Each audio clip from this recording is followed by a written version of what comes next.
Today we're showing you a New Holland Workmaster 40 tractor. It's a four-wheel drive tractor with a New Holland 110 TL quick attach front end loader. Tractor has just under 500 hours on it. It's a clean tractor. The engine is prior to the Tier 4 emission, so it does not have any of the Tier 4 filters on it. So pre-emission engine here. Does have the skid steer saw quick attach for your bucket connection. And again, it is the 110 TL quick attach loader. Has a front grill guard on it. Got some work lights on top of the rollover bar there, front and back. Loader control right here within easy reach.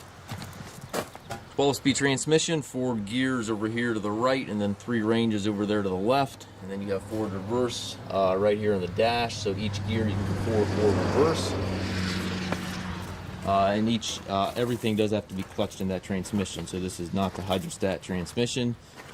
3-point hitch with 540 PTO. Top link drawbar both here. And again, you've got some work lights back here on the rollover bar. It's a nice clean tractor. We do take trades. We also offer financing for qualified customers. We can arrange delivery for within the U.S. here as well. If you have any questions regarding this tractor or any of our other used tractors, please contact us at masttractor.com.